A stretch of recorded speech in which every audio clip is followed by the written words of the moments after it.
Well, Carmel-based Redux can restore hearing instruments to their peak operational state in about 14 minutes with just the push of a button. In this month's Innovators with Dr. K, learn how it all works. Take it away, Dr. K. Well, thank you, Gary. As you know, we always try to look for innovations. They're going to disrupt an industry, and in this case, they're going to disrupt but also help an industry. So I'm very happy to welcome Ruben Zielinski, the president and CEO of Redux, and Matt Hay, Director of Audiology Sales. Welcome, gentlemen, to the show. Thank you. Thanks, Dr. K. Great to have you. I always start with this. In your own words, explain what is Redux? It's actually a vacuum drying system. Okay. We pull a strong vacuum and we boil water at room temperature. Water normally boils at 212 degrees Fahrenheit on your stove. Right. But pulling in a strong vacuum, we can boil it at room temperature. Interesting. We look for an endpoint using a humidity sensor, and we can guarantee all the water is removed from an electronic device that's in that chamber by measuring the humidity that goes to zero. That's really neat. Why, I was asked, why the name Redux? Where did that come from? Is there a backstory? There is. Originally, Redux started as device recovery systems. Okay. That was the original business plan. Once we realized, because we were trying to recover data from a phone, once we realized we could recover the device, we changed it to Revive Electronics, and that's where we're incorporated in Indiana. Okay. We wanted to build a brand, so we hired a marketing firm, and we identified Redux as a brand name that we wanted to use. We bought the URL for a small fee, and now we do business as Redux. Interesting. So the name itself is more of a brand name, not really representing something special. Well, Redux actually in the Webster's Dictionary means to bring back or revive. Oh, wow, fantastic, great. So what's the potential market for this innovation? Well, we're in 2,300 mobile phone retail stores right now. Okay. We're about to go to 3,000 in the first quarter. But we've identified a new vertical for hearables and hearing aids. Right. There's approximately 50 million people in the United States that are hard of hearing. Only about 20% are served. And there's 470 million worldwide. And we believe we could serve a vast majority of those. If we look ahead in the next 3 to 5 years, using the same mobile phone retail market business plan that we have, we think this could be a $100 million a year business. My Lord. So, you know, when I went online and looked, Matt, you might answer this, the competition. You know, how are you guys at Redux distinct from when I looked at competitors?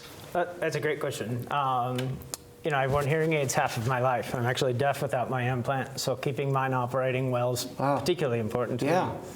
What's different about Redux, you know, there are a number of dehumidifiers on the market. When somebody gets something like their first line of defense is usually a box of Uncle Ben's. What's different here, Ruben mentioned the vacuum dryer. Instead of just being a dehumidifier or rice, we're drying hearing aids to a complete endpoint. We're measuring humidity in real time. We're verifying it with our app of how much moisture was removed. And all of that's happening in under 14 minutes, which really puts us in a totally different category than any other existing tool for drying a hearing aid or a hearing instrument. Because the other competitors are, first of all, much longer, right? And they don't monitor. Exactly. And you know, an added benefit of this, hearables are becoming increasingly popular. You know, it's not just limited to hearing aids. Noise canceling, noise magnification, being able to listen to music, all things that we can dry in there in a matter of minutes. Incredible. Wow. So what about funding? Do you have some sources up to this point? Where are you at? Well, there was a story run in the IBJ several years ago.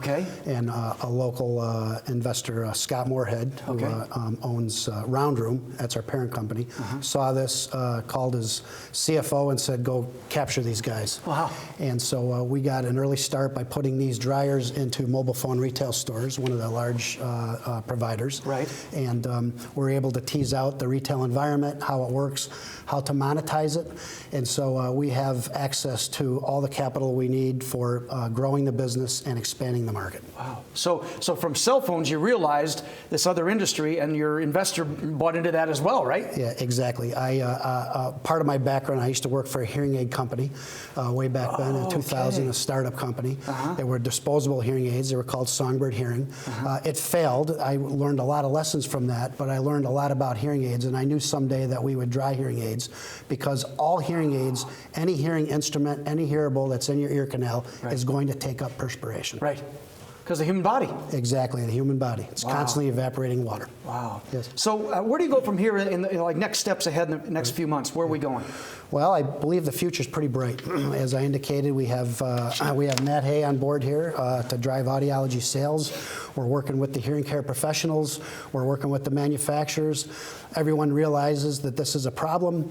The FDA is changing their regulations in 2020, and they're going to allow over-the-counter sales of hearing aids. Wow. So we believe there's a huge retail market play for over-the-counter hearing aids, as well as the professional segment. That's great. Well, as I do on each and every show, guys, I try to give some prescriptions. So I gave 3 knowledge factors for you guys. The first is knowledge in business. I know you have some knowledge, obviously, but as an engineer, you want to understand it's a business, not just a technology, which I believe you now know.